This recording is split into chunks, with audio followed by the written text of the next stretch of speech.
Okay, so we saw episode 58 of Lucha Underground called Crime and Punishment. And there's 3 matches on this episode. It really felt like 4 matches. Because they made a whole ceremony out of putting those medallions into the belt. Yeah. Plus we got to see the Cage's awesome move on like the least liked guy in Lucha Underground. And it was like the best looking Weapon X finisher he's ever done on the show. It looked like it hurt. Like for reals. It's like you're spring loaded into getting slammed into the floor. Yeah. But anyway, he beat him up because Chavo stole his medallion. And I love how they have to put it into the belt for it to be official. Like you're destined to fight after you put the medallion inside the belt. It's pretty epic. Like after it happens, there's just nothing you can do about it. Like his hands are tied. Yeah. Like there would be like a massive earthquake if the wrong person entered the match. It's all biblical. Like the gods are angry. Alright, but like the first official match we had was the 4-way match between Cobra Moon, Daga, Argenis, and Mascarita Sagrada. That must have been a lot for you to take in. Yeah, because 2 of those guys I've never seen before. Which ones? Daga. Oh yeah, he's new for this season. I've seen the midget before. I've seen the chick. Then, what was it? Argenis. Argenis. He comes and goes. Well, I love matches like that because all of them already have separate storylines, kind of. And now you're just like shoving everyone's storylines together. Yeah. Like it always makes for new, interesting storylines. And basically the whole match is who can power slam Mascarita Sagrada the most. Yeah. Like even the smaller people like Cobra Moon and Argenis wanted to do fucking pile drivers and shit. This is just so easy. So tiny. Like everyone got to do like 2 powerful slams on Mascarita Sagrada. You put a beating on him. And one guy just threw him. He threw him out of the ring. That was crazy. So do you think Famous B is doing a good job getting him famous though? Because he's lost both of his matches that Famous B has booked for him. I mean, I'm sure it helped somewhat. It's about exposure. Yeah. Got me to root for him. Were you rooting for anyone in this match? No, not really. I didn't care about anyone. I don't care about anything. Ever. It's a serious problem. It ends with Cobra Moon finally gets enough power slams on Sagrada to pin him, but instead she decides not to, and then lets Daga pin Mascarita Sagrada instead, which means Daga wins. Apparently she's got a crush on him or something. Yeah, like Cobra Moon's like hitting on him in the middle of a match, and it seems like Daga's just caught up in a bunch of crazy crap. Like he just came to be in an underground fight club and make money by beating people up, and his like first match is against some weirdo, against a woman who thinks she's a snake, a little person, and a masked wrestler that claims to be from heaven. And he's like the only guy without a mask, and he's just there to fight. And next thing he knows, this snake woman's hitting on him. Man, that's wild. And then you can see on his face, he's like alternating between I'm interested, but you, but I'm what? You're weird. Now that's a new storyline, is that Cobra Moon's going to be stalking him. I'm waiting for like the backstage segment where she pops out of like a locker that he opens or something. With her tongue hanging out. Like... Yeah. Then she just slithers away. He's just trying to focus on his next match. Man. I just came here to fight for money. Sucking me into all your supernatural crap. Because he's new this season. This is only his second match for Daga. In the first match, he fought Tahano. That's a pretty straightforward match. He's not a character with a mask or superpowers. Yeah. It claims to be from somewhere not on Earth. There's several characters that are not from Earth. Arhenis is from the heavens. Aerostar is from the cosmos. Drago is from Inframundo, which is like hell. And then Mil Muertes is from the underworld. Whatever that is. And yeah, those are all the characters that are not from like a city. Oh yeah, because they announce where they're from. When yeah. They announce them. Nice. Is Pentagon from the underworld? I forgot what they say when Pentagon comes in. It's been so long. Yeah, it's been a while. He was like the star of the first like 10 episodes or somewhere around there. And that until he got his back broken. You could only introduce new storylines when everyone from the last storyline is dead for a while. They did it last season. Mil Muertes, he was gone for a couple weeks after his first grave consequences. He got thrown into a casket. Phoenix was basically murdered by being thrown through a building. The next match, I guess we'll just start talking about, was between Marty the Moth and Killshot. And we saw the cutscene first. Yeah, them in the locker room. And Marty was mocking Killshot's military background. Jerk. And a weirdo. A big weird jerk. That dude plays weirdo like way too well. Like you'd be uncomfortable at like a wrestler's signing. It's fucking creepy. And greasy. Like it has to take work to stay that greasy all the time. Yeah. Working hard at being creepy. Anyway, like it seems like he has superpowers because like the more he gets beat up, the more he seems to enjoy getting beat up. That's like, a superpower. Like even if he gets beat up all the time, he'd just rather be annoying. And like he seems to heal pretty quickly. Because even after he gets beat up, he just sits there laughing. Yeah, and then he just gets right back up. Yeah.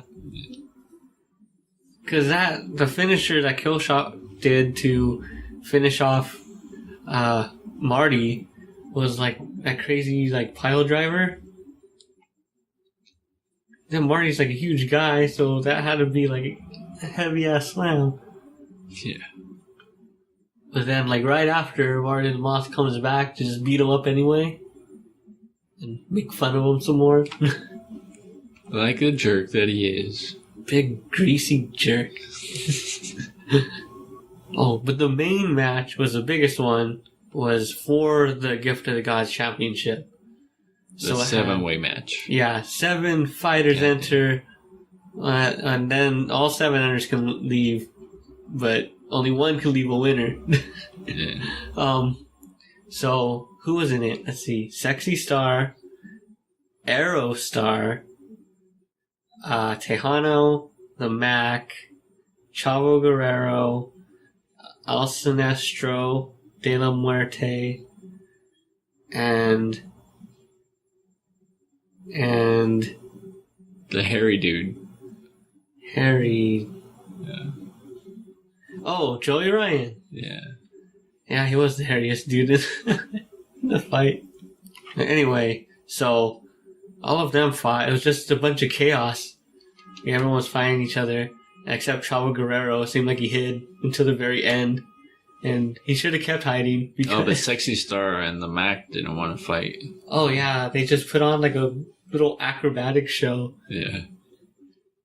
Until Tejano just yanked Sexy Star out of the fight so he could actually fight someone. Yeah. But then after Chavo shows back up, then everybody's fine because everyone's ready to beat up Chavo Guerrero. He just basically gets finished by every single person. 6 against 1. Yeah. And then after that, Cage shows up, and everyone's cheering for Cage to really beat up because we haven't seen Chavo Guerrero get beaten up enough in this episode. Nope, never enough. But then he does the complete opposite, and he beats everyone up except Chavo Guerrero. And he's just tossing everyone out of the ring because he's a machine. After he's thrown everyone out, except he forgets about Joey Ryan, and Joey Ryan sneaks back in to try to get a pin while Cage isn't looking because Cage is a machine. That makes him kind of dumb. But then, luckily, he notices because for a machine, he has terrible luck. He's not a thinking machine. He's not a computer, that's for sure. Or analog. He cannot learn anything more than what he's been programmed with. Like, he cannot... What he was built for. He cannot comprehend underhanded tactics. Why are you using a chair on me? Does not compute.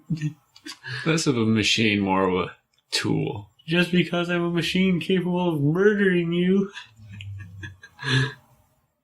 doesn't mean you can't fight fair. Because that's how they built Cage up. You can't stop him just by, like, hitting him with the chair, or a window, or a brick, or a couple windows. Yeah. Because he's a machine. I really hope, like, near the end of the series, like, they'll reveal that Cage is really like a Terminator or something. He's actually a machine? Yeah. I've been telling you. It's not a secret. I've been telling everybody. Do you think Lucha Underground's production will splurge on some CGI effects and, like, do a quick, like his X-ray? Like, they rip his face off to reveal his robot face.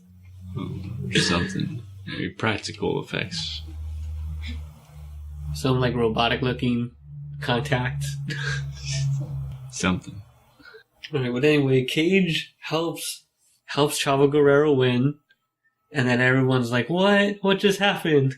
Yeah. And that's when Cage reveals that he has to defend that Chavo Guerrero has to defend his title against Cage next week. So we're gonna get another episode of Cage beating up Chavo Guerrero. Nice.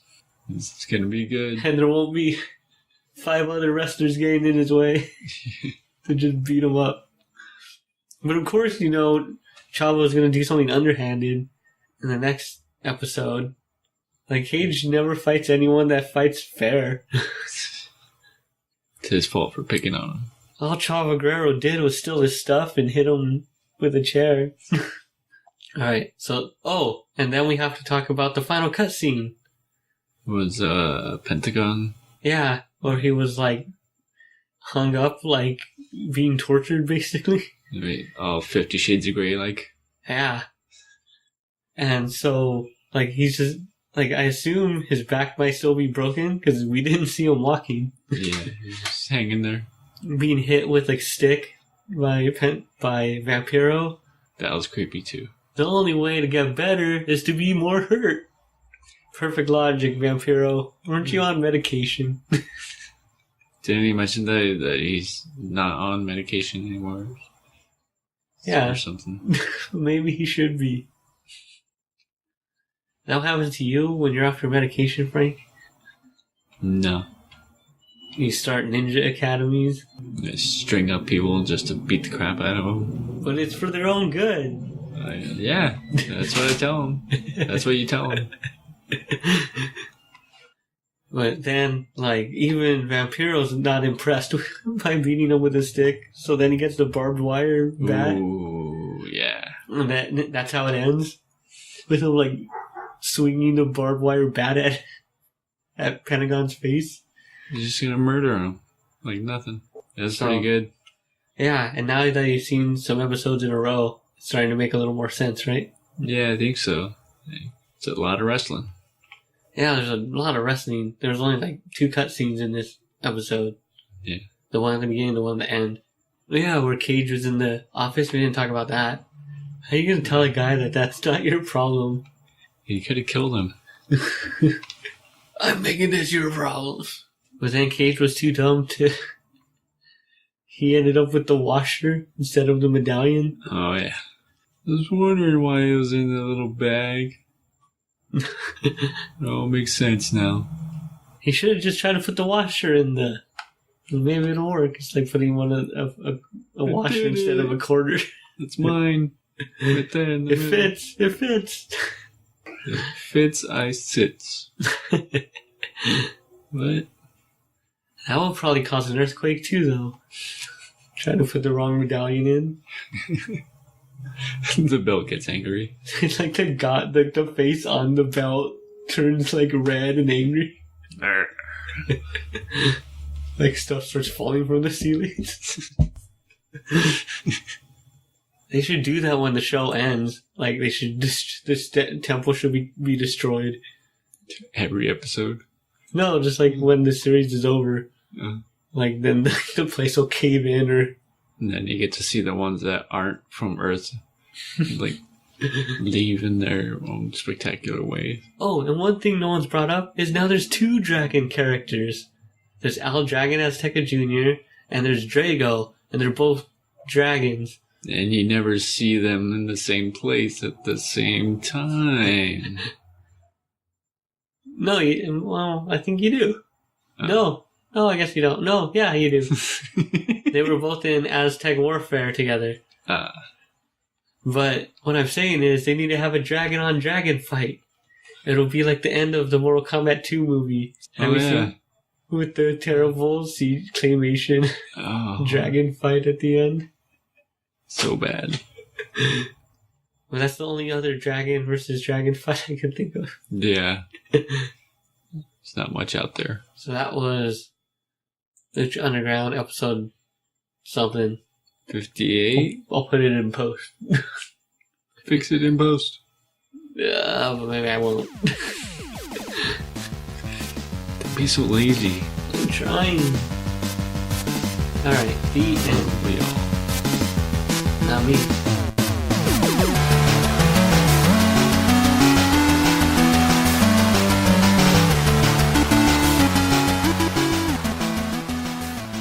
Thanks for listening to the Bystanders podcast.